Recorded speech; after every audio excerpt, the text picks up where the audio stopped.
Good evening and welcome back to another episode of The Longing, where today we are going to once again continue to read Moby Dick. So, let's get going. Chapter 88 Schools and Schoolmasters. The previous chapter gave account of an immense body or herd of sperm whales, and there was also then given the probable cause inducing those vast aggregations. Now, though such great bodies are at times encountered, yet, as must have been seen, even at the present day, small detached bands are occasionally observed, embracing from 20 to 50 individuals each. Such bands are known as schools. They generally are of two sorts. Those composed almost entirely of females, and those mustering none but young vigorous males, or bulls, as they are familiarly designated. In cavalier attendance upon the school of females, you invariably see a male of full-grown magnitude, but not old, who, upon any alarm, evinces his gallantry by falling in the rear and covering the flight of his ladies. In truth, this gentleman is a luxurious Ottoman, swimming about over the watery world, surroundingly accompanied by all the solaces and endearments of the harem. The contrast between this Ottoman and his concubines is striking, because, while he is always of the largest leviathanic proportions, the ladies, even at full growth, are not more than 1/3 of the bulk of an average-sized male. They are comparatively delicate indeed. I dare say not to exceed 6 yards round the waist. Nevertheless, it cannot be denied that upon the whole they are hereditarily entitled to embonpoint. It is very curious to watch this harem and its lord in their indolent ramblings. Like fashionables, they are forever on the move in leisurely search of variety. You meet them on the line in time for the full flower of the equatorial feeding season, having just returned, perhaps, from spending the summer in the northern seas, and so cheating summer of all unpleasant weariness and warmth. By the time they have lounged up and down the promenade of the equator a while, they start for oriental waters, in anticipation of the cool season there, and so evade the other excessive temperature of the year. When serenely advancing on one of these journeys, if any strange suspicious sights are seen, my Lord Whale keeps a wary eye on his interesting family. Should any unwarrantably pert young Leviathan coming that way presume to draw confidentially close to one of the ladies, with what prodigious fury the Bashaw assails him and chases him away. High times, indeed, if unprincipled young rakes like him are to be permitted to invade the sanctity of domestic bliss. Though, do what the Bashaw will, he cannot keep the most notorious Lothario out of his bed, for alas, all fish bed in common. As ashore, the ladies often cause the most terrible duels among their rival admirers. Just so with the whales, who sometimes come to deadly battle, and all for love. They fence with their long lower jaws, sometimes locking them together, and so striving for the supremacy like elks that warringly interweave their antlers. Not a few are captured having the deep scars of these encounters, furrowed heads, broken teeth, scalloped fins, and in some instances wrenched and dislocated mouths.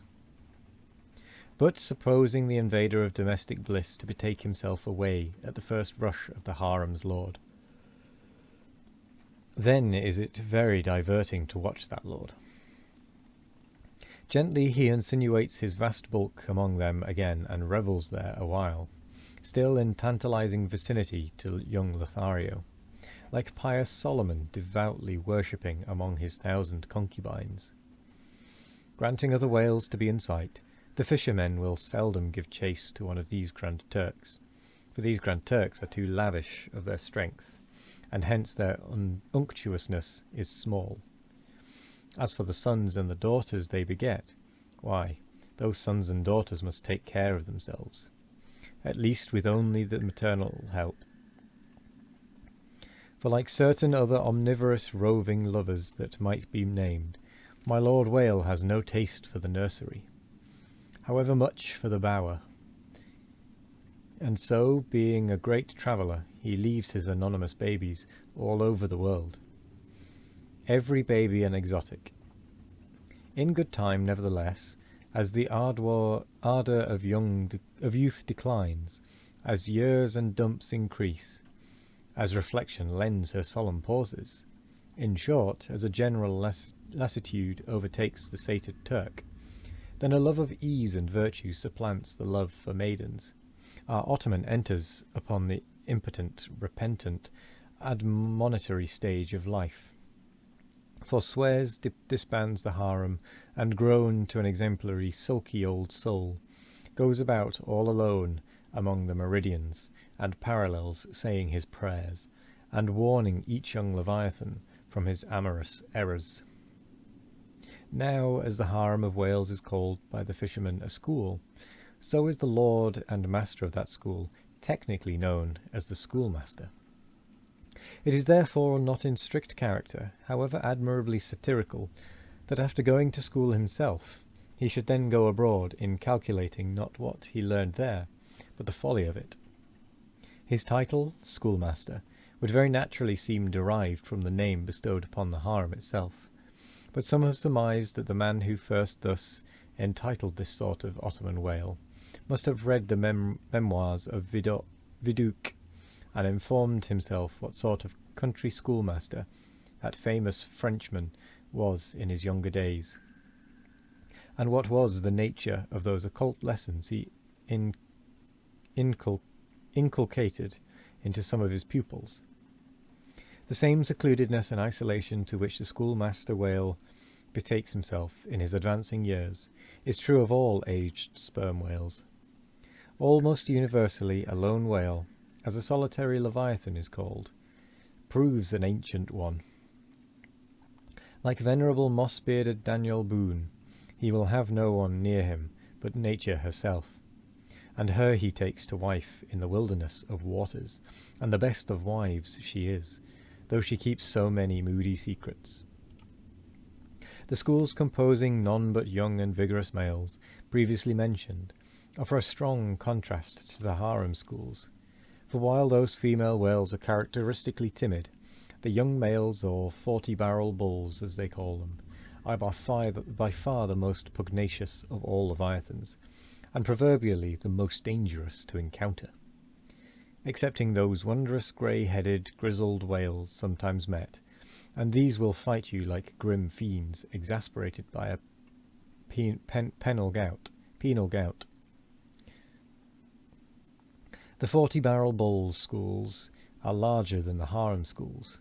Like a mob of young collegians, they are full of fight, fun, and wickedness, tumbling round the world at such a reckless, rollicking rate that no prudent underwriter would insure them any more than he would a riotous lad at Yale or Harvard. They soon relinquish this turbulence, though, and when about 3/4 grown, break up and separately go about in quest of settlements, that is, harems. Another point of difference between the male and female schools is still more characteristic of the sexes.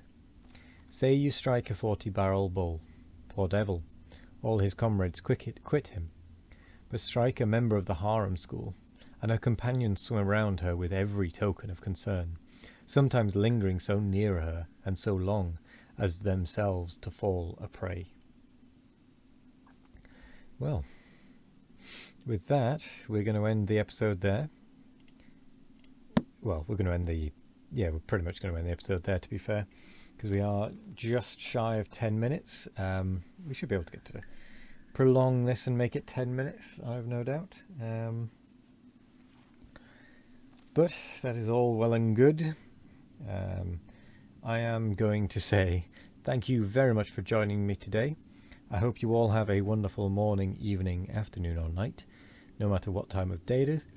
I hope you all have a wonderful one of it. And as always, we will be back tomorrow for more of The Longing. Goodbye.